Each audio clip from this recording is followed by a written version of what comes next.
Hey there, freedom fighters! Coming back at you with a Geckc inspired episode of Freedom's Gear Reviews. Well, obviously you can see what we're reviewing here, some of these blades. And if you don't know who Geckc is, I highly recommend you check out his channel. He does some great knife reviews, but he's been going through it recently. He lives out there in communist Europe, and they didn't like his content and here on the tube and his free speech, so they confiscated all his stuff and shut down his channel and all that. Well, recently he's made a comeback. I think he said he won his court case and he's good to go to start making YouTube videos again. And then I wrote a comment, this has really fueled my fire to do a knife review. I've wanted to do one for a while, but that really just gave me that extra push. And he actually responded to it and wrote a comment that, I should do it, and he was looking forward to it. So, here I am. And obviously I won't be doing it to the extent of Geckc. He goes above and beyond and, torture tests and beats these things to death and literally till they break. I'm just going to be spotlighting a couple, here. So I'm going to start off with this one. This is my go-to. This Mtech ballistic. I was thinking about it earlier, man. I've had this thing for now like a decade. I probably got it in 2014, but in 2015, 2016 era, I was actually like working in a warehouse setting. Think like shipping and receiving. And I mean, this thing just cut open a countless amount of packages and undoing pallets. The plastic straps they wrap around it and the like shrink wrap and all this stuff. And I mean, this thing is just still going today. And then I use it every day, like in my personal, use, cutting cordage and rope, paracord, whatever I'm getting into. This is usually the one I'm reaching for. And I mean, it just gets the job done. And it's cheap, affordable option, and I liked it so much that I went and got another one. Well, I actually have a few of these, but I was saying, I got them in my vehicles, my go bags, my fishing kit, and all that stuff. And this thing is it's just great. Got this thing here, and let me see.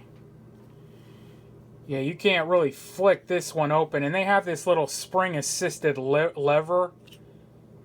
It won't even open all the way like that. This thing is brand new. I just bought it and stashed it away in the box. And like I said, I have like 4 or 5 of these things. But this one is like, super broken in. You could just flick it open.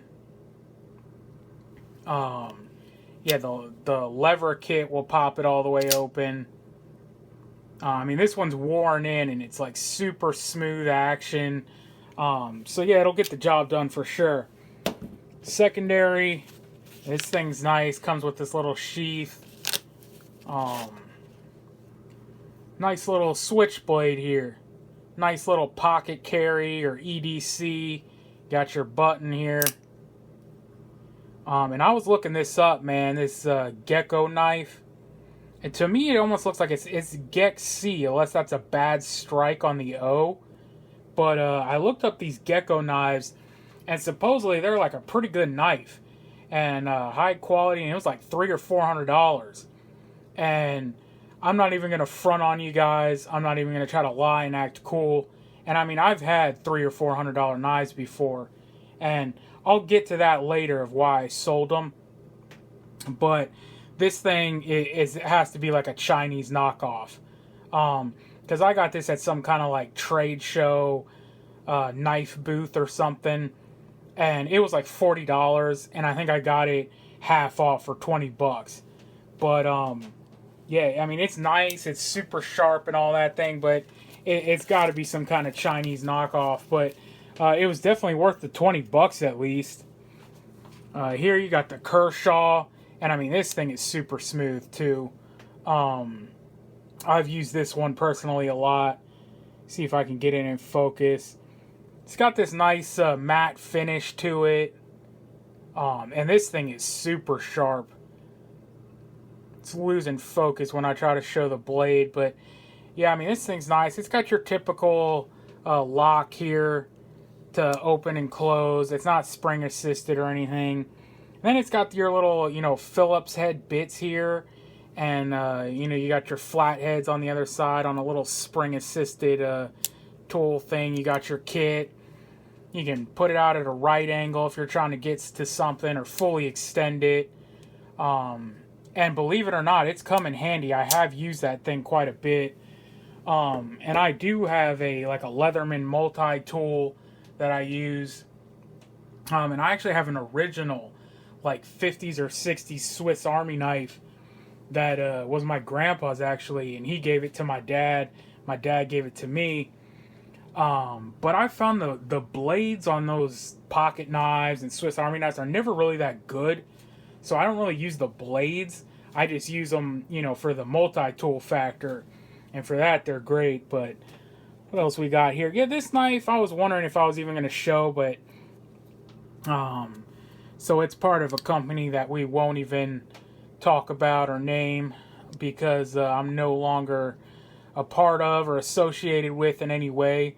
But nonetheless, this it has been a pretty good blade.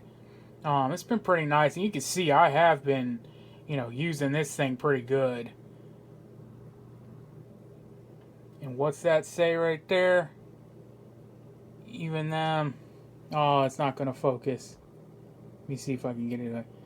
Made in China. It's all made in China. But it's still, nonetheless, it's been a decent knife, This one, nice EDC, carry piece. What is that? Schrade. Aircraft aluminum casing. It's definitely pretty heavy duty. You got your little window breaker piece on the back. And this is an OTF knife. You switch out, you put the safety on. You got your little switch. Push it up. Out comes the knife out the front. Yeah, so this piece is pretty nice, man. This is a nice little carry piece. And then you have your locking mechanism here that you undo it. It'll drop the spring tension, and then you just load it back up. Throw on your safety. Yeah, this one's pretty nice. Got the belt buckle on the back, which is nice to carry. Same thing with that little Switchblade's got the belt loop on this thing. So this thing's been nice to carry around too. So now you got your big boy. Now this is the one that I use for about everything. And when I said I got rid of all my, expensive knives, because, I used to have a Benchmade, it was like $350 or something. And then I got a custom, bushcraft knife that was like $500. And all I did was baby it and never wanted to use it. And I'm like, what's the point? So I got this one, and man, I am more than happy with this thing. This thing has done the job, everything I look for. I mean, I baton wood with this thing. I've even chopped down little small trees, wood shavings and kindling to start a fire, cordage cutting, the paracord, all that stuff. This will do it. And I mean, I get such a good grip on this thing. It's got this, rubber textured grip, and you can really grab it. I like that it has this indentation here. I forget what those are called, the ones that do that. My other knife that I really like here has got the same thing. It allows you to get a really good grip on purchase on that. And this one, I don't know if you could tell, it even has these finger indentations here. So you can really wrap around it and really get a good grip on this. But yeah, so does this one. I mean, this one you can really grab a hold of. And you'll definitely see this one in future videos I have planned, because, I definitely use this one a lot, especially when I'm outdoors. This one gets it done. And I don't know if Geckc has ever done a torture test on this one, but there ain't no doubt about it, he can break it. He's broken some hardcore knives, and I mean, he'll put them, like I said, above and beyond testing anything that they should be able to handle. I even saw one video where like he was putting it in a doorway and using it as a crowbar and, you know, pushing it all the way to see if the blade would bend or snap. And, you know, that's not what you use a knife for, but it's good to know, you know, if it can handle it. And on another video, he had like a junkyard car on his property, and he was stabbing through the sheet metal of the door and breaking through the door paneling of the interior to reach in and unlock the door to basically break into a vehicle. And again, you would never use it for that because you would just use the, you know, the back piece and smash out the window and then grab the lock. But, you know, it's cool to see, you know, in his reviews what the knife will actually take. But never am I going to be smashing this thing, you know, through metal. Or, you know, at the end of the day, if he can't break it, he'll be bashing it with rocks. And then at the end of the day, he'll shoot it. He's shot plenty of blades before that, you know, have tried to make the final test. But, yeah, I mean, for everyday use, what I use it for, this thing is more than, you know, fine. And I don't worry about it. Like I said, the other one I babied. This one, I mean, I just beat it. I think it was, like $40. So, you know, I'm not too worried about it. You know, it's got that little notch up top for your ferro rod, your fire starter strikers. And then it's even got one on the sheath, but I never really use it. I figure it's handy, the fact that it's on there. But, you know, it's just this little rinky-dink, little tiny one. So I figure I'll just keep it on there. Like, if I ever really did need it, I'd be in a pretty bad situation. But, you know, otherwise I just do that, man. But, yeah, let me know what you think. And I'm going to do a teaser here. I got another gear review coming up in the future that's going to be, you know, definitely pretty crazy. More of a high-dollar item. And, you know, I'm not, I don't have any sponsors or any, I'm not like these bigger channels. I'm not getting donated any of these products. This is all, you know, just things I've bought and I'm trying to bring to you to say they're worthwhile. And you try out and let me know, you know, what you have and what's working for you. But, yeah, that's it, man. Until the next one, you know, count your blessings, stay wild and free. Freedom Fighters out.